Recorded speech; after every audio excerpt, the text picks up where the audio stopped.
কৃষ্ণাইত অভিনৱ চুৰিকাণ্ড পিক আপ বাহনৰ পৰা চৰে লুটি নিলে 5,80,000 গাড়ী চালকক আটক কৰিলে আৰক্ষীয়ে গোৱালপাৰা জিলাৰ কৃষ্ণাইত অভিনৱ চুৰিকাণ্ড পিক আপ বাহনৰ পৰা অচিনাক্ত চৰে কৌশলেৰে লুটি নিলে নগদ 5,80,000 টকা ইতিমধ্যে টকা চুৰিকাণ্ডৰ লগত জড়িত পিক আপ বাহনৰ চালক আটক কৰিছে আৰক্ষীয়ে আটকাধীন চালকজনৰ নাম নুৰ আলম ঘৰ ছয়গাঁৱত জানিব পৰা মতে ছয়গাঁও গৰৈমাৰীৰ আব্দুল মালিক নামৰ ব্যৱসায়ীজনে আন ব্যৱসায়ৰ চুপাৰি লৈ AA01 PC 4529 নম্বৰৰ পিক আপ ভানেৰে চুপাৰি বিক্ৰী কৰিবলৈ কৃষ্ণাই বজাৰলৈ আহিছিল চুপাৰি বিক্ৰীৰ পিছত টকাখিনি বেগত লৈ বাহনখন কৃষ্ণাই দৈনিক বজাৰত ঘূৰিবলৈ চেষ্টা কৰাৰ সময়তে পূৰ্ব পৰিকল্পিতভাৱে পথৰ কাষত ৰৈ থকা দুজন যুৱকে অতি কৌশলেৰে গাড়ীৰ পৰা টকাৰ বেগখন লৈ পলায়ন কৰে ইয়াৰ পিছতে ব্যৱসায়ীজনে বাহনত টকাৰ বেগখন নপোৱাত এক হাহাকাৰ লাগি কৃষ্ণাই বজাৰত ইতিমধ্যে কৃষ্ণাই আৰক্ষীয়ে গাড়ী চালক নুৰ আলমক আটক কৰিছে দুই যুৱকে কেনেদৰে পৰিকল্পিতভাৱে পিকআপ বাহনৰ পৰা টকাৰ বেগখন লৈ উধাও হ'ল এই সমগ্ৰ দৃশ্য বন্দী হৈছে কাষৰ দোকান এখনৰ CCTV কেমেৰাত আৰক্ষীয়ে ঘটনা সন্দৰ্ভত তদন্ত অব্যাহত ৰাখিছে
Biju,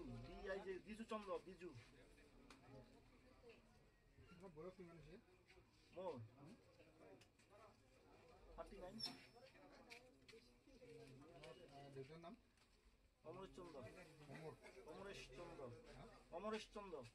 ৰাতিপুৱাই মই তাৰমানে চুপাৰি লৈ আহিছোঁ চুপাৰিখিনি যেনে তেনে বিকছোঁ চুপাৰিখিনি বিকাৰ পিছত তাৰমানে দুইজন ল'ৰাই ফোন কৰিছে মোক তাৰমানে সিহঁতৰ বাকী বেলেঞ্চ পইচা আছে সেই পইচাখিনি ল'ব কাৰণে একজনে ফোন কৰিছে ফোন কৰাৰ লগে লগে বজাৰতে মই 1 লাখ টকা লৈছোঁ লোৱাৰ পিছত আৰু এটা বেপাৰী তাত গ'লোঁ তাত যোৱাৰ পিছত মোটামুটি তাতে 1,80,000 টকা পালোঁ এইফালে এইখিনি লৈ আহিলোঁ আনাৰ পিছত আৰু বাকী আৰু এক জায়গাত মানে 1.5 লাখ টকা আছিল সেইখিনি মই লৈ লৈছোঁ সেইটো 1.5 লাখ টকাটো মোৰে আছিল তাৰমানে যোৱাকালিৰ বেলেঞ্চ আছিল সেইখিনি মই লৈ লৈছোঁ লোৱাৰ পিছত মই যিখিনি মাল আনিছিলোঁ মালখিনি কাটা চাটা কৰি দি পেলাই তাতে মোৰ মোটামুটি 1.5 লাখ অলপ কিবা ওপৰত পইচা হৈছিল বাকি খুচরা পয়সাখিনি মই পকেটে তুলিছোঁ বাকি তাতেও মই 1.5 লাখ টাকা পাইছোঁ টোটাল আপনার মোটামুটি 1 লাখ আর হল 1,80,000 আর হল আপনার 1.5 লাখ আর হল 1.5 লাখ মোটামুটি 5,80,000 ইয়াতো তো গাড়িখনৰ পৰাই লৈছে কিন্তু সিসি ক্যামেরা ফুটেজে যদি দেখা না পালা হয় মোটামুটি মুখে কাবাই কলা হয় সে কাবার ঘরতে বেলেগের পয়সাই বেশি একদম তামুল ব্যবসা তামুল কাটো গরৈমারি হাসরি হাসপাড়া এই আপনার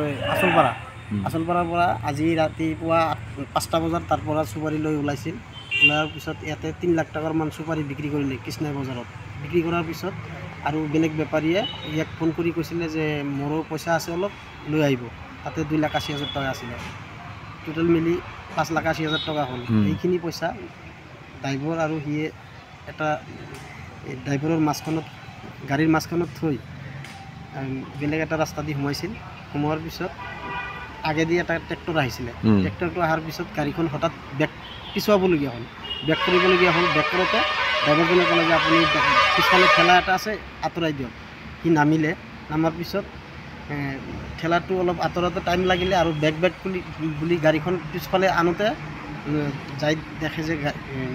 পইচাখিনি নাই। তেতিয়াই পইচাখিনি নাই, হোৱা দোৱা লাগিলে, মানুহ আহিলে। অহাৰ পিছত তাতে আৰু দোকানত CCTV লগোৱা আছিলে। CCTV লগোৱাৰ পিছত ড্ৰাইভাৰজন তাতেই বহি আছে, কিন্তু তাৰ পৰা বেগটো নাই। এনেকুৱা CCTV ফুটেজত দেখা পাইছোঁ যে ড্ৰাইভাৰজনে কাৰোবাৰ হাতত দি দিলে, এনেকুৱা দেখা গৈ আছে। সেই হিচাপত আমি ড্ৰাইভাৰজনক সন্দেহ কৰিছোঁ। কৃষ্ণা আৰক্ষী চকীত এখন এজাহাৰো দাখিল কৰিছোঁ, তাতে তদন্ত চলি আছে।